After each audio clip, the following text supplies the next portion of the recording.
mo maame ne nam wo se wan na emepeja mo maame wan na emesuso mo maame mu mera ho ama maame me no manim agu aseso so mo keka mo ho ade na mo ye na efere kra efere obi anfa ne ha nto baabi Victoria fa wo de to a Francisca fa wo de to ho mo nka mo humbom mo nya ne tem mo nkɔhwɛ mo maame na mo fa ne nsi baabi yie na maame ne yetie no am yisi yesu yebetie kira yebesu Marco maame sha sese awo ya na nkrofo bebre ewo issues na problem ne say ya obeye intelligent obenya baabi gina and there are qualities bi wa efi mu ba aya na nya wow on say wade be friend DNA enti say obenya diabetes a yebusa say o papa obi ana o maame obi ana so it means that bibi firi o papa na o maame mu aba mu enti abuso bi wa say abuso de o mu nyina lawyers o mu ni made o sister enya wo na oni made o papa mo jana e wo no na sa de papa no e wo enti say wa hwe mpo na say wonya baabi gina aye adwin bi nimdie bi anya me dia dom papa o dia wo no ene de akodu bi o dia akodu but ayana o yes the sister o si kasa de papa ho are ho wa arrive on in life no who say we do baby a walk mama he opanyi bi ka say mo say as you are taking care of others do what to take care of yourself too your own self na we say ne man omo but mama e bit ma ka say bia the investment amame aye won kwala yi mu an ne be kwala nya ba bia gina no enko boy ko to ye na nkodo ehwe ono ana brabo a e bia ne kanya ne senkenне we ni kosia na we ni kosia na we ni kosia na we nke ma baruni society will tell and our ma and our ma and now what do we bottom sika no bet nya be ho ma na we ye be say the memet ye ma men ka say yes adwuma no so God ye nim say anya hwe kura no say me de me magina yi a me dat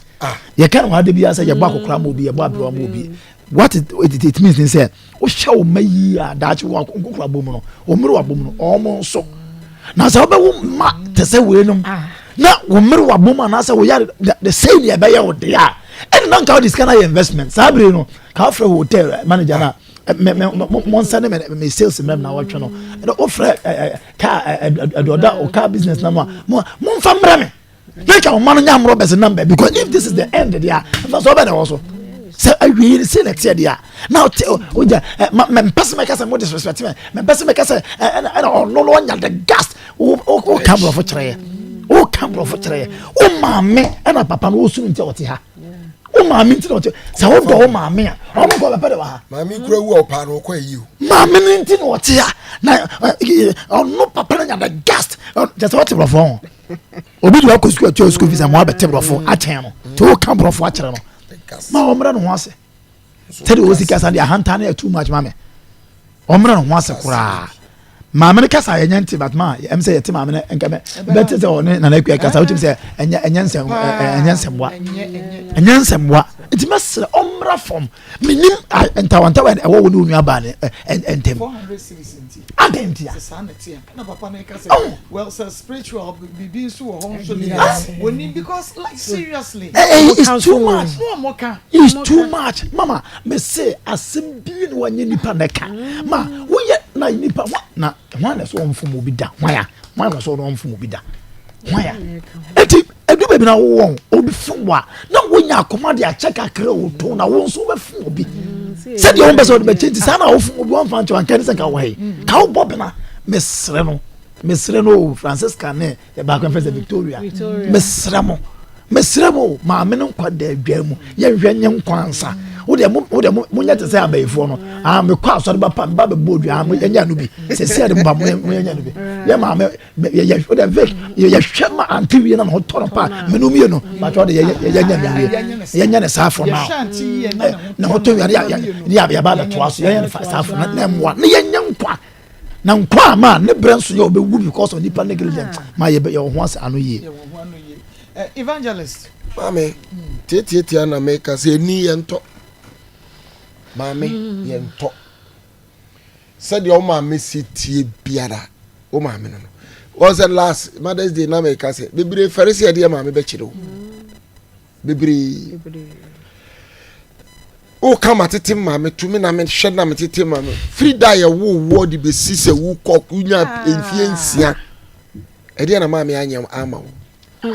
anti sabre ya ahokyera bana ube yare mpo se ma hwe yare nsuo anka madie yebesra mu bemma bia ntimi metena ho mehwe ma mi da serious bemma bia ntimi ma ho en won ntimi nka se ne ba bemma yire e ba betena ne ma me ho enye ye ayamu na munni eno no won na kye mu wo mo nsoro aso ni furu maso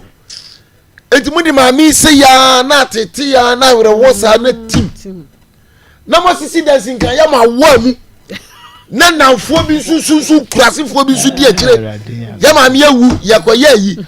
mama me kasi se me sre so mu okunu no mu a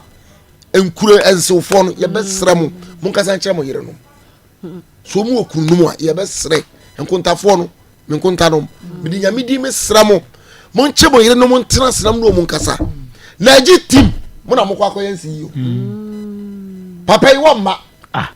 because na jai ono divorce me chese eye ni nyina ba be dabo mama yisu o do bi keke na o dan fe na mo ko kire do akire no ba wotiasi ya wa mo de na fam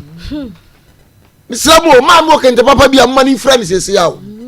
de papa bi amma ni sesi ya o wo pa bi papa tena mo ma ni tena ni sesi ya enya da obewu ada ho na mboko ko penti akurase fie na mba chi na makase aye buffet mesramo eni ye nto na de ye biara ye wo so akatua awurade ote so hweye utitu ma mi sei no akofre wo sofo le yere mama wa emeko panyi na mama ena ye na mama ye nkwase ani die ye besra mama nim na ho na de mo ye no mo keka kwa amnem ma me dase